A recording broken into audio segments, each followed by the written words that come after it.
Hello, BookTube. Weeks and weeks ago, one of you sent me an iPhone 11 Pro. Same size as my iPhone 6S, but of course far more modern, far more advanced. Beautiful camera setup, multiple cameras that bulge out from the back of the phone, and also an enormous amount of storage. Obviously with the intent to upgrade my cell phone, and I really appreciate that. It turned out to be very easy to do, to swap out the SIM card. I didn't need to go to the Apple store or anything like that. And it works like a charm, although I think from the beginning the idea was that I would film videos on that phone. And I have just put that off and put that off and put that off. I don't quite know why.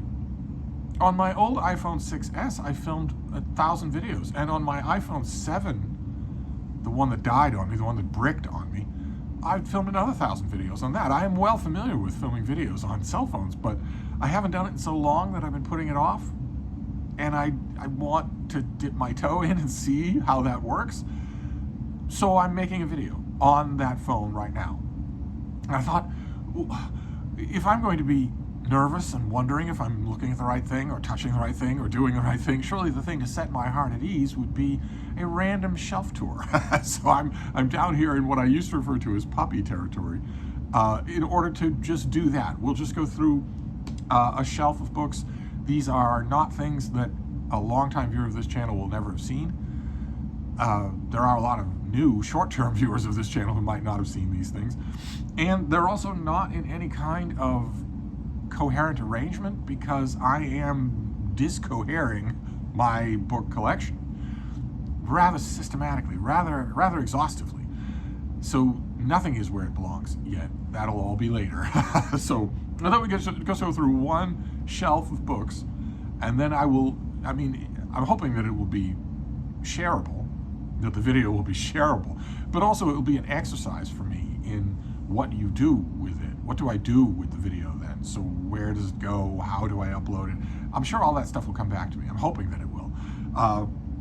So first we'll deal with the transwise books, as we always do. We've got a shelf of books with 2 books transwise. The first transwise book is America's Neighborhood Bats by Merlin Tuttle, who is one of the 2 great bat popularizers and researchers of the 20th century. And this is not any of the serious peer-reviewed stuff that he did. This is just a guide, a full-color guide to all of the bats of your area, where they will get into, what they will do. This is America's Neighborhood Bats, so this is Microchiroptera. This is the little bats who use echolocation. This is not Macrochiroptera. And it's meant clearly as just a very quick, easy reference work. Though you'll get a bit of bat evolution and natural history and whatnot. And what's this next? Oh, okay. The next one is the same thing from years earlier. This is Just Bats by the other towering 20th century Microchiroptera popularizer and researcher, M. Brock Fenton. This is Just Bats. This is no color. This is just black and white. And it will give you everything. That's what bats like to eat. They like to eat them in great numbers. It'll give you the face morphology of a whole bunch of different North American bats. Once again, this says Just Bats, but this is all Microchiroptera, like that darling on the cover. This is all Microchiroptera, not the larger bats, not the so-called flying foxes. And this is a theme. This is a trend that goes back all the way to the beginning of this channel, and only a couple of people over the years have noticed that a lot of my travel stories are bat related, and no one has really pieced together why that would be or why that keeps coming up. But so we start with 2 bat books. Then we have, oh, okay, great. This is Charles Nicholl. This is The Reckoning. This is his book about the death of Christopher Marlowe, where we all know the story, where the common story is that Marlowe spent all day at a tavern in Deptford with a group of men, with 3 other men. They walked around, they had food, they presumably drank all day long, and then a quarrel erupted over the reckoning, over the bill. And knives were drawn, and Marlowe was killed and thrown into a common pit, an unmarked common grave, a gigantic pit with a bunch of bodies in it. And then a coroner's inquest was held because the killing had taken place within the geographical limit of the monarch. Which, we're talking just about the circumference of a circle here. If a murder takes place within a certain geographical distance from Queen Elizabeth, there has to be an inquest. So there was one, and the 3 men in that room were all acquitted. Later history, popular history, it said Marlowe led a disreputable life and had a disreputable end with a curse on his lips in the last minutes where he's knifed over a bar bill. That never sat well with me, and biographers of Marlowe over the centuries have always said, that nothing about that seems right at all, and that is simplification even of what we already know. But Nichol goes at it with a hammer and piton. Just, what do we know about those other men? They are, of course, the key to this whole thing. He finds out that they were not only disreputable in a way that Marlowe absolutely was not. Marlowe's main disreputability was having opinions contrary to the dogma of the day. That's hardly disreputable. But the men that he was in that room with were actual killers. They were actual underworld intelligence operative, double and triple agent killers. It's impossible to. This is such a good book. It is so well done. It is so thrilling, really, in a nerdy way, but thrilling. And it is impossible to read this book and come out of it with any other opinion but that those men went to Deptford to kill Marlowe. And that maybe in the course of the day, there was a way that he could have talked his way out of it. Maybe they wanted something from him, but that he was never really likely to live. This is a perfect example that comes to my mind. I don't know how often I recommend it, but because you do need to know a bit about Elizabethan history here. It's not, Nicholas is a bit of a steep writer. But this immediately springs to mind when people tell me that nonfiction is boring. This is one example that comes to mind. Okay. All right. This next one may qualify as boring nonfiction. I myself don't think so. This is Clark Clifford, JFK's lawyer. This is Counsel to the President. This is his requisite big, that was an oil painting of him on the cover. It's his requisite big tell-all, say-nothing book about being in the Truman administration, about being JFK's lawyer, about being Secretary of Defense for President Johnson. Being at the heart of American power for 2 decades.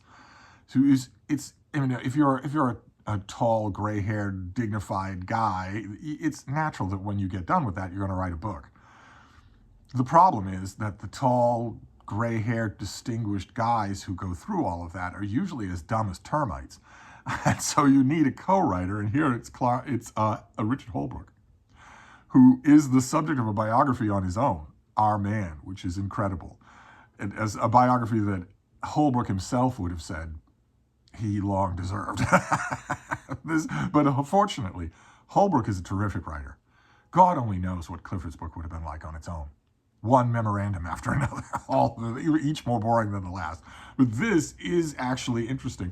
Not interesting with a capital I, not the kind of nonfiction November cure-all that I was mentioning about The Reckoning. You would need to know a bit about what's going on here. The only alternative with that, if we got an exhaustively annotated version of Counsel to the President, which we are not going to get, this is never going to be back in print, let alone any new edition of it. Given that, Holbrooke can only do so much. So this is not a kind of cure-all, but I really enjoyed. No idea what it's doing down here. Okay. Then we have an enormous. You have all sorts of stuff in you? Yes, you do. You're bigger than you need to be. This is a trade paperback of William Shire's Rise and Fall of the Third Reich. Big, gigantic work that has been reprinted a million times. In fact, just this morning, I saw it on Joe Spivey's channel. He did a bag-busting book haul. He went to his local emporium, got a bunch of books for what I could tell. I'm not good with edition, but it seemed that he got a bunch of books for barely any money. And one of the books he got was a hardcover of The Rise and Fall of the Third Reich. And I was watching that and I couldn't help but think, Here is a situation in which I usually would worry. Here is a young man between the ages of 18 and 25 who has found a copy of a gigantic history of the Third Reich and is making a video about it alone in a closet full of military figurines. I would ordinarily think, oh no, is this person in danger of going down the dude bro pipeline? But I don't worry about that with Joe Spivey. He seems a little bit spinier than that. So he'll probably just have a heck of a reading experience. This is a heck of a reading experience. An incredibly, toweringly angry book. Shire was in Germany and watched it fall. And I don't mean fall to the Nazis and the tanks and the Soviets. I mean watch it fall to autocracy. Watch it fall to a madman. To a strutting, posturing, weird guy with weird hair who took the podium at all times to spew hatred and chant over and over again, Germany first. Germany first. Who said that he'd been stabbed in the back and that he was surrounded by enemies and that all the people that he had praised turned out to be losers. And that he wanted to make Germany great again. And Shire was there the whole time. He wrote a whole book about that. He was there the whole time for that. So there's no chance that you could call this dispassionate objective history. There have been histories of the Third Reich, of course, many, many since then. And some of them have been. And some of them are really good. Michael Burley's book on the Third Reich is fantastic. But I'm a child of Herodotus. So I've never understood, and Livy, oh my God, I mean, even more than Herodotus, Livy, I've never really understood that kind of acid qualification test, that in order for a historian to do a good job on a subject, he has to not care about it. I've never really understood that. On the surface, that has always struck me as counterintuitive, in a bad way. Of course, you don't want the historian to lie or to obfuscate, but they should be passionately involved in what they're doing, I would think. This is certainly a passionate book. It shouldn't be down here, but then none of these things should be. They're not making any sense. Okay, then we have William Cannadine. This is The Pleasures of the Past. There's Micah Cummins' girlfriend, Queen Victoria, and her family. This is a collection of Cannadine's deadline prose, of the stuff that I do, where there would be a new book on Princess Diana or on Lord Melbourne or something like that, and some editor, I'm sure that he credits who they are at the beginning of this thing, if there's fine print. Well, there's not really fine print, but some editor would say, hey, you call him up and say, hey, I've got this book, can I send it to you? Can you get me 600 words by Tuesday next, or something like that? And Cannadine would do it, and so would anybody else. Once you've done that, your answer is always yes. And these are wonderful, absolutely wonderful. The reflections here on, there's a piece on Prince Albert, there are a couple of pieces on Queen Victoria, there's a piece on my guy, King Edward VII, there's a whole bunch on the current House of Windsor. Just absolutely delightful stuff. He's done a few books, a few collections like this. I love them all. Oh, okay. All right. Then we have James Davidson. What on earth is all this stuff in here? Goodness gracious. We have James Davidson. This is from, I still have the pub sheet in here. This is from 2009, so a long time before we were talking to each other. This is The Greeks and Greek Love. A big book of his on, well, when we mean Greek love here, we mean, well, here we go. The Greek love is not Greeks just loving each other. It has a particular meaning. See, this is what I mean. Byron and Greek love. That's what that phrase means. It has a meaning of its own. It means not pederasty, but ephebophilia, where adult male Greeks of a certain socioeconomic status would, one of the accoutrements of their status was to have a beautiful boy. They were married. They had children. They were dutiful parents. But one of the accoutrements of your status was that when you were out and about, you had a beautiful boy. And the man with the most sway, the most clout, the most whatever, most charisma even, had the most beautiful boy. And it's possible that in some of those instances, that relationship became sexual. But the point of it was the exchange. I am in my mid-30s, I am starting to feel the icy touch of the grave. This benefits me because I am showing to the whole of society that I still have what it takes, that I can still squire a beautiful boy like the kind I was 20 years ago. That what works for the man, and what works for the younger man is that he gets entree into society. He gets to learn how to behave. He gets to learn not to go down dude bro pipelines and whatnot. He gets saved from a lot of dumb mistakes, time wasting mistakes. His character is shaped, is partially shaped. That was the exchange. That is the exchange at the heart of what we know with the easy phrase of Greek love. This is, of course, an exhaustive treatment of the whole of it, every aspect. Tremendous, tremendous fun. Then we have, okay, all right, this has seen better days. This is The Lord of the Rings, just a trade paperback of The Lord of the Rings. It's all green. There's Gandalf walking in the rain, headed somewhere in the rain. When I watch Big Al does BookTube, he has a hardcover, a gorgeous hardcover of this particular edition of Lord of the Rings. I envy it. It's one of the few books in background that I envy on BookTube. I don't know how many editions of Lord of the Rings. This just happens to be here. Okay, then we have Eugene Rice. This is Saint Jerome in the Renaissance. Probably a doctoral dissertation dressed up to a book. This was a perfect example of the wonders of the Brattle Bookshop, because I found this as a trade paperback at the Brattle and read it. I'm a huge fan of St. Jerome, huge fan of his writing, and one of my favorite writers in the whole history of the world was an enormous fan of St. Jerome, and that trade paperback did not last. I was annotating it, and it fell apart. And I thought, wouldn't it be great if I could find a hardcover of that? And I did at the Brattle. This thing would never appear even once at most used bookstores in the whole course of 60 years. Appeared twice in a year at my own used bookstore, so I grabbed it. And then we'll finish up, because I don't know how long this video should be. I don't know if I'm looking in the right place. I don't know if the audio is any good. We'll finish up with this two-volume set. This is called Taft and Roosevelt. These are the letters of Archie Butt, who was, these are ex-library copies. I got these, I don't know how long ago, good Lord. Archie Butt was, I wonder if there's probably a picture of him in all his plumage here. Yes, I got this at Avenue Victor Hugo in 1996. Good Lord, yes, there he is. That's Archie Butt. He was military aide to President Theodore Roosevelt. And the military aide was someone who he wore a ceremonial sword. He didn't have a gun, but he was an armed presence. He was a man, a body man, not so much a bodyguard, but definitely with the president at all state occasions. Got to know Theodore Roosevelt really, really well. Got to know the Roosevelt White House and all of its players really, really well. A kind of a combination of press secretary and chief of staff. Archie Butt was a Southerner. He was garrulous. He was prissy. He was extremely professional and hardworking. He did that job. He lived that job for Roosevelt.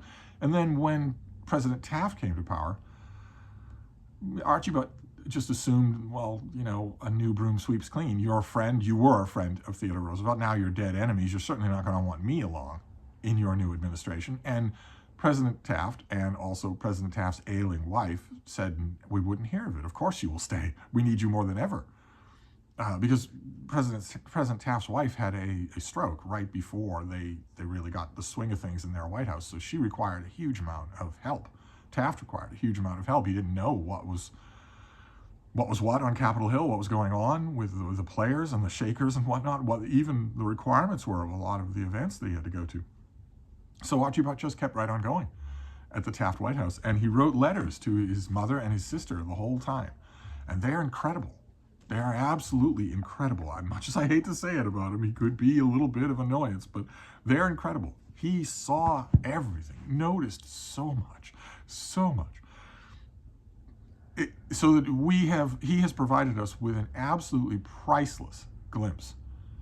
Not just a glimpse, a steady look at the behind-the-scenes life in the White House of two presidents. That is absolutely priceless. Because it's not dumb or shallow. as much as he could be both of those things, he's writing these letters. I think he knew that posterity was looking over his shoulder, that these letters would be preserved.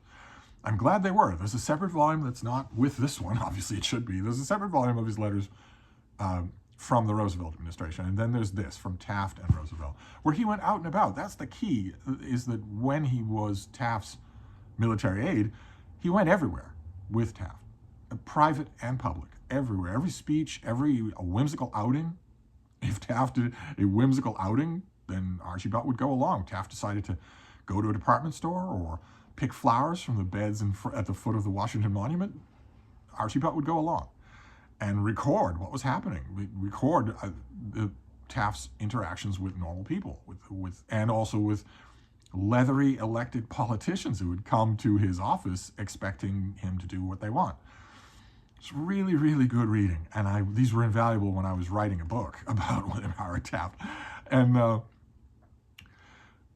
Archie Butt just kept going. He just kept working all the time. There was no, evenings. You took the evenings off in that old Washington of over a century ago. You took the evenings off, and Archie Butt was very fond of the evening fun that could be had in Bethesda or in Silver Spring or whatever. He was very fond of all the frolics that could happen. Late at night, gorgeous nights, wonderful, wonderful time that he describes really well. He describes the off-hour stuff as well as he does the on-hour stuff. But it was wearing on him. He was getting tired. He wasn't missing anything. Nothing was slipping. But it was easy to tell that he could use a break, that he could use a vacation. And he tentatively suggested it, and President Taft said, no, you're indispensable to me, but you absolutely should take a break. You're working twice as much as two men. Go and take a break and come back refreshed. So Archie Butt did. He went and he took a break. He went to Europe and he took a break. We have a lot of letters that have not been collected in a volume. They do exist. I know where one tranche of them is, that they've never been made into a book. And he was starting to feel refreshed. He was starting to feel like the time away had done him good. He was looking forward to coming back and helping President Taft some more. That's all he was to help. It was a help at all times, in all circumstances. Get Charlie, get Archie Butt, and ask him what we should do in this circumstance. He could be a bit of a pain to the men who were part of the president's non-official Secret Service detail. He could be a bit of a pain to them, sometimes get in the way of them, but even they liked him.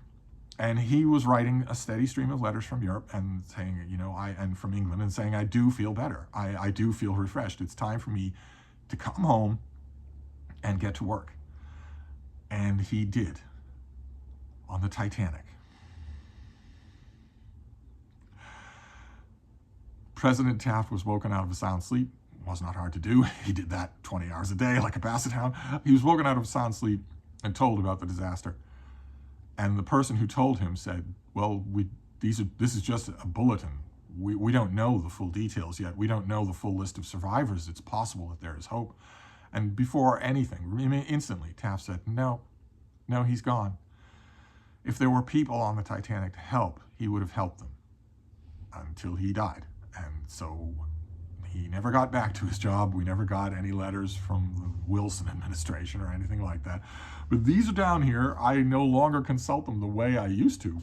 I consulted them. I consulted the daylights out of them when I was working on a book about Taft. Now I just do it for enjoyment. They are incredibly enjoyable. There's not really anything like them for other presidents. There really isn't.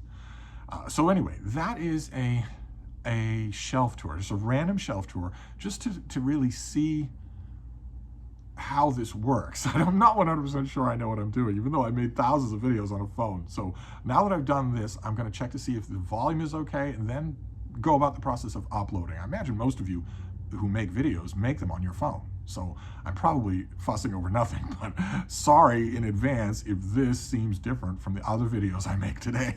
So I'll wrap this up for now, but I'll be back. Thank you, BookTube.